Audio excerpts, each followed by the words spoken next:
The African National Congress, ANC, has been rocked yet again by a scandalous leak that has sent tremors across South Africa's political landscape. Unlike previous storms that originated from the opposition or the relentless media, this particular firestorm was ignited from within the ruling party itself, an act of betrayal by one of its own. The revelation threatens to expose just how fragile the ANC's carefully constructed power structure truly is.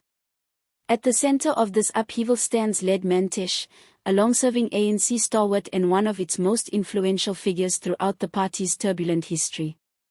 In a fiery, dramatic outburst, Mantashe pulled no punches, dragging Secretary-General Fikile Mbalula into the heart of a corruption scandal that the ANC had worked tirelessly to keep hidden.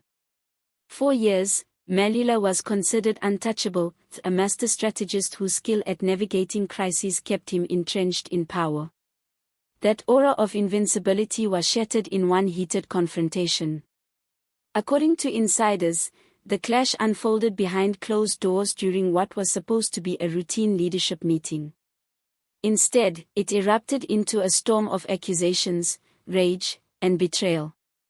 Facing allegations of shady business dealings himself, Mantashe reportedly slammed his fists on the table and thundered, "I won't go down alone." Witnesses described the room falling into stunned silence as the gravity of his words sank in. Without hesitation, Mantashe began unveiling what he claimed were Mbalula's secret ties to the ANC's vast corruption network. Those present described the moment as one of sheer disbelief. Even the most loyal comrades sat frozen as Mantashe laid out his charges. He accused Mbalula of spearheading backroom deals, manipulating tenders, and orchestrating illicit money-making ventures that had plagued the party for years. Mantashe went further, declaring that financial streams had been deliberately engineered to enrich ANC insiders while starving critical public projects of desperately needed funding.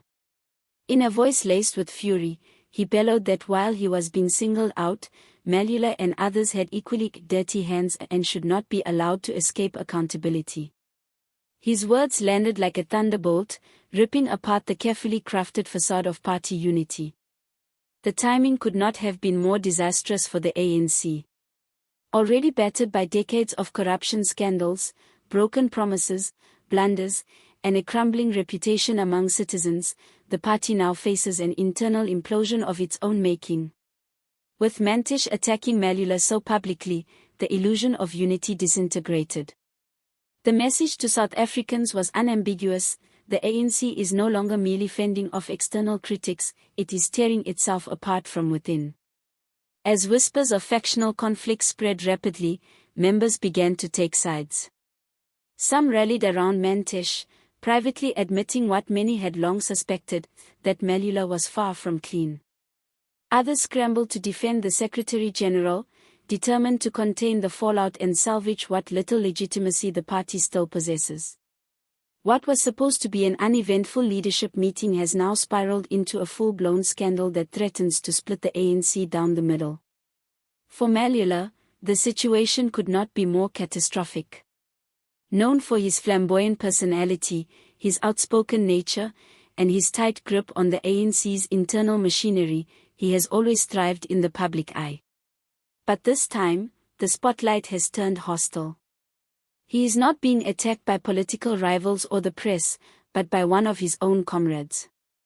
The opposition wasted no time in seizing the opportunity. The Democratic Alliance immediately demanded that Mbalula be summoned before Parliament to explain his alleged role in corruption. The economic freedom fighters went further, calling for his immediate suspension pending a full investigation. For the opposition, Mantashe's tirade was nothing short of a political windfall.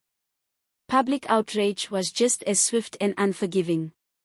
Within hours, social media was ablaze with hashtags like #BalulaMustFall and #ANCCorruption, as thousands of South Africans demanded accountability.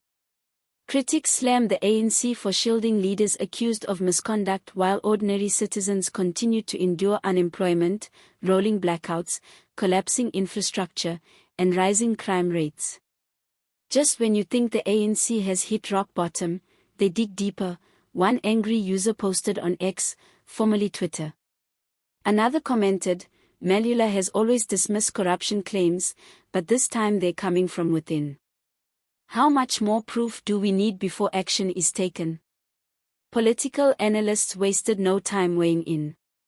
Dr. Saifa Malango, a governance expert, argued that Mantashe's actions were less about moral outrage and more about survival.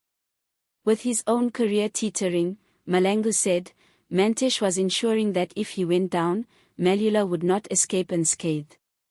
"This is about self-preservation, not principle," he noted.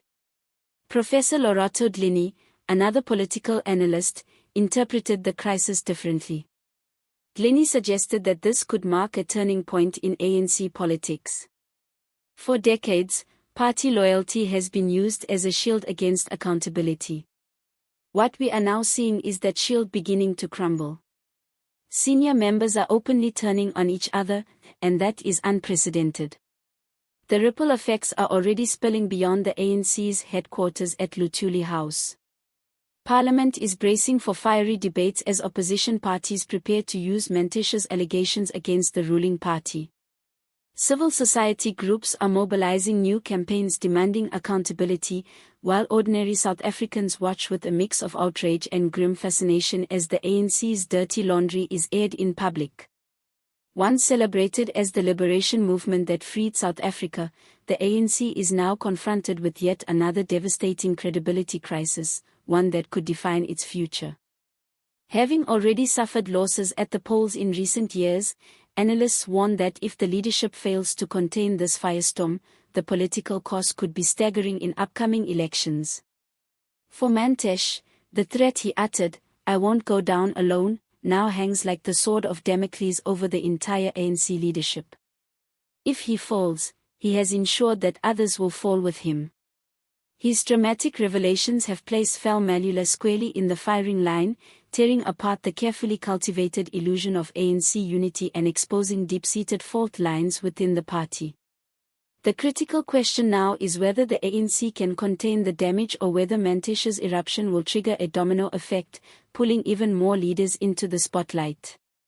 South Africans are left questioning the depth of the rot and how many more secrets lie hidden behind the closed doors of the ruling party. One truth, however, is undeniable: the era of quiet cover-ups is over. Corruption scandals within the ANC are no longer whispered about in dark corridors or concealed under the veil of loyalty.